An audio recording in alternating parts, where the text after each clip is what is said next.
Well, what is up, everybody? Welcome back to another episode of RJ's Game Builder Garage mess arounds and stuff. And today we're going back into it just to finish up the Game Builder Garage Visualized port.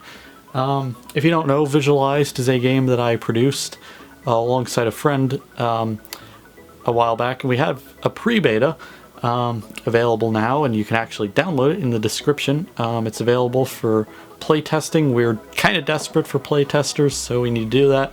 And in our infinite quest for playtesters, I decided to create a Game Builder Garage remake of it because, with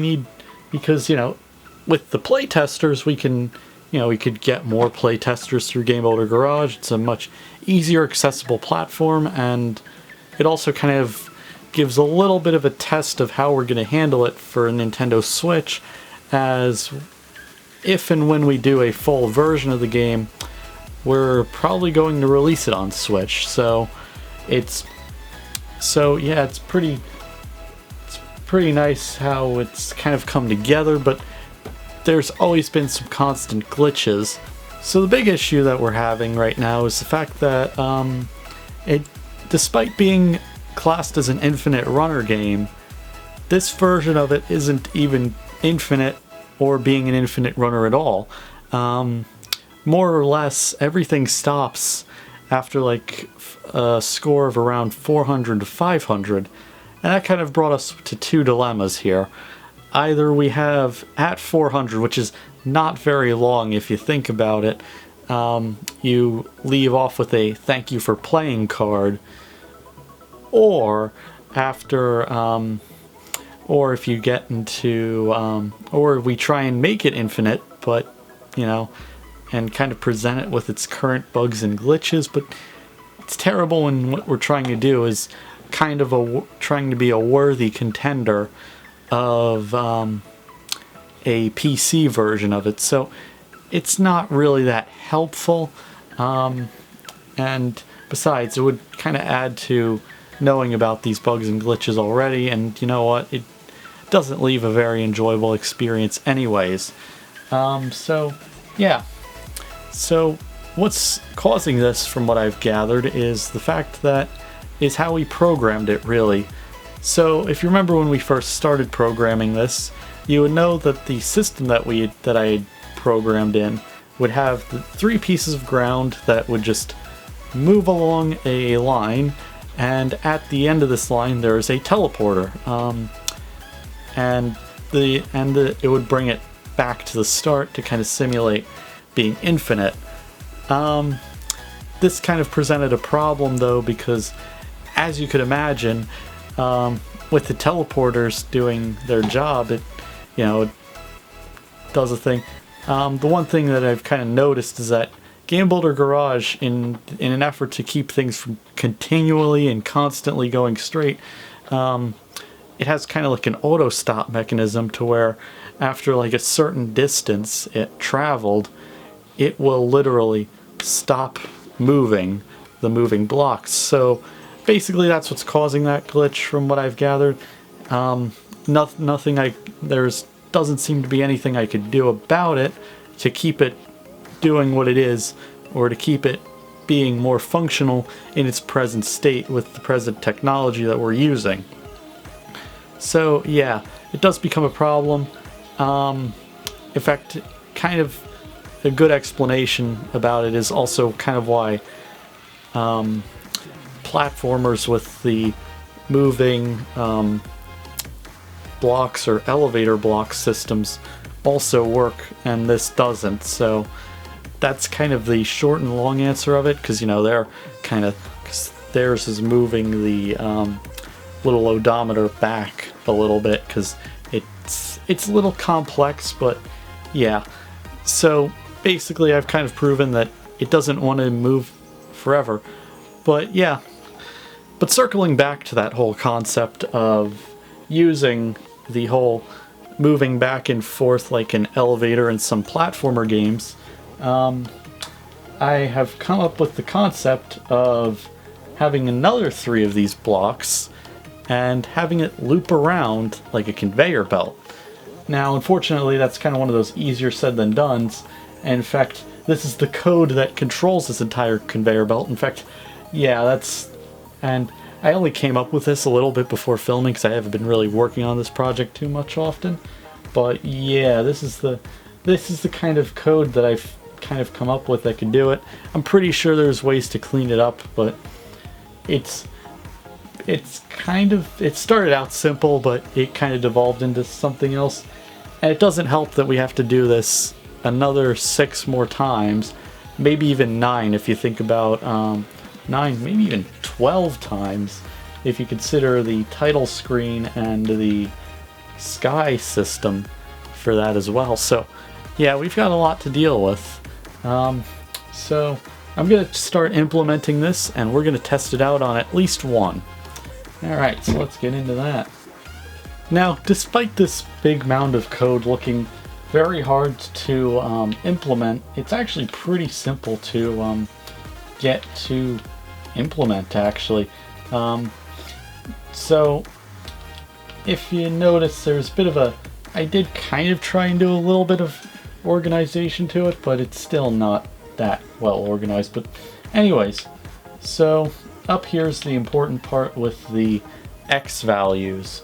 Currently it is oscillating because I have it kind of in a state of 2 constants, and yeah, and that is the Y value, namely the speed at which these things will travel. In fact, I think it's more of a Z value than anything else.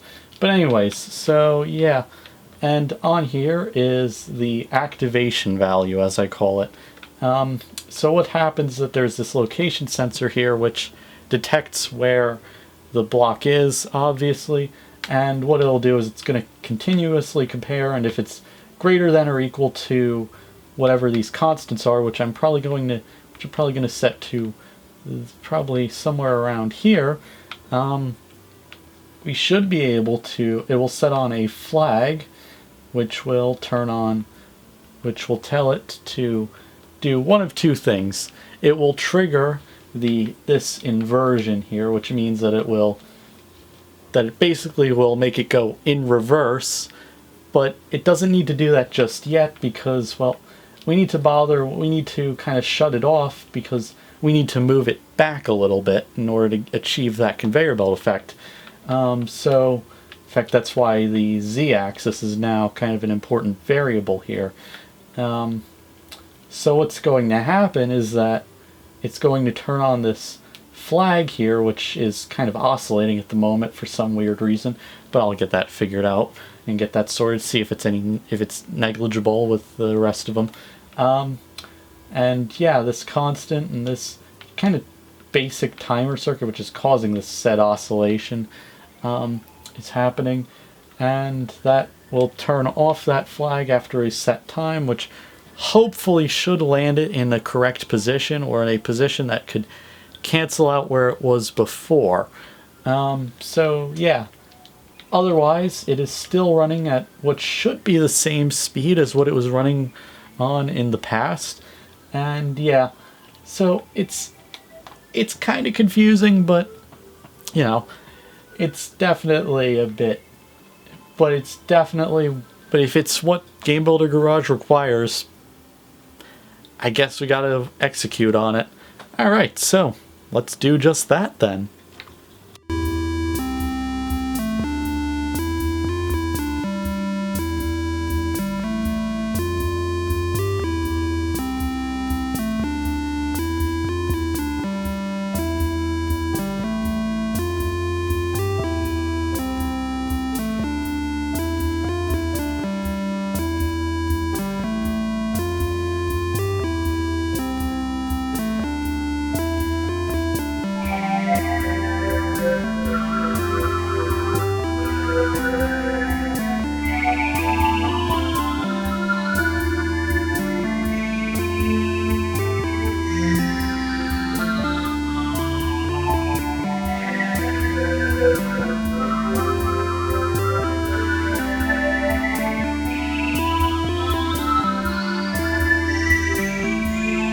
Alright, so I've done a bit of an improvement. I've gone from a time-based system to a position-based system, which should work better. Kind of debloated the code a little bit.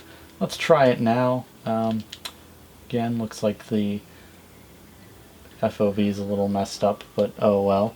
Alright, so hopefully if this works, it should theoretically loop around. As a matter of fact, my next probable order of business is going to move the camera overhead. So I'm going to get on with that temporarily. You know, temporarily speaking, yeah. Alright, so as it stands, I forgot that overhead means that, yeah, you can't really see too much of it, but that is pretty okay because we can easily fix that with not too much code. And now it's just a matter of this, which means that it could be y plus. I think that would work. So yeah, there you go. You can kind of see it there. Not entirely, but oh well. As a matter of fact, I might move it to Y center. But yeah, it's a temporary measure. You can see how things kind of look. What I might also do is I'm going to move the game screen a little up because, yeah, that's a little... And there we go, perfect. And there we go, you can kind of see it move. And now that we're on there, we can do that. And hopefully it should be able to loop very far around our thing.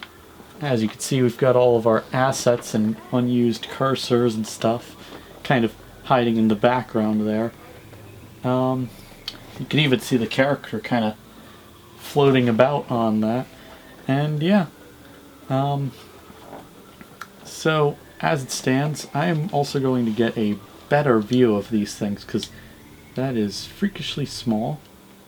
And I need to be able to see this entire assembly. And yeah, let's go down here.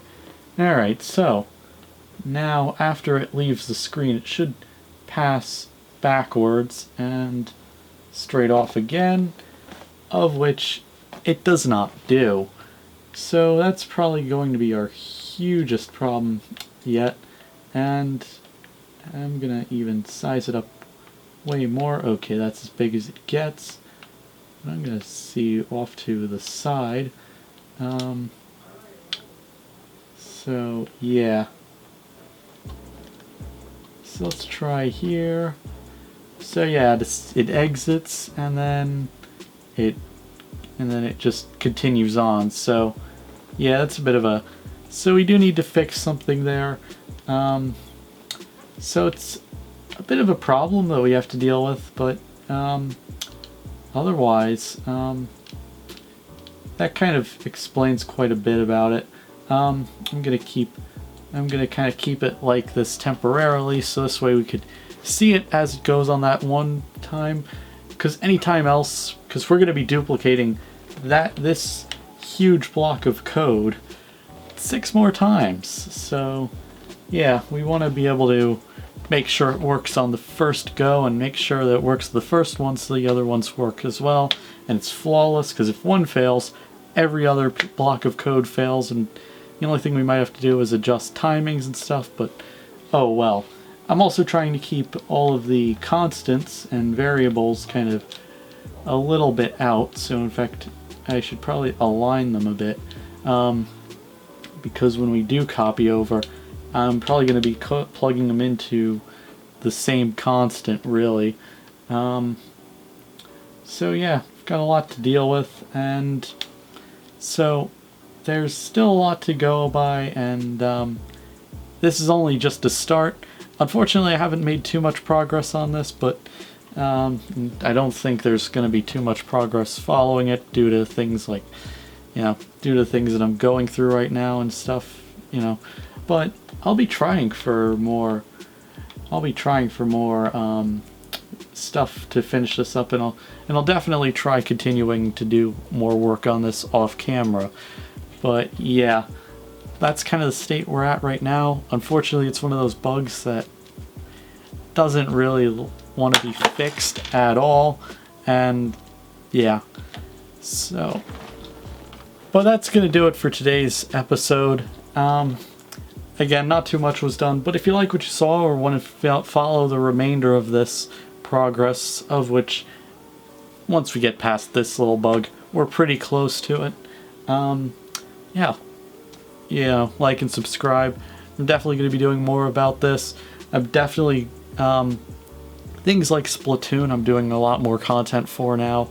In fact, I'm kind of juggling it amongst these video types. I know the Splatfest just got announced, so yeah, I'm definitely going to be messing around with stuff like that. But anyways, that's going to be it for today's video, and bye!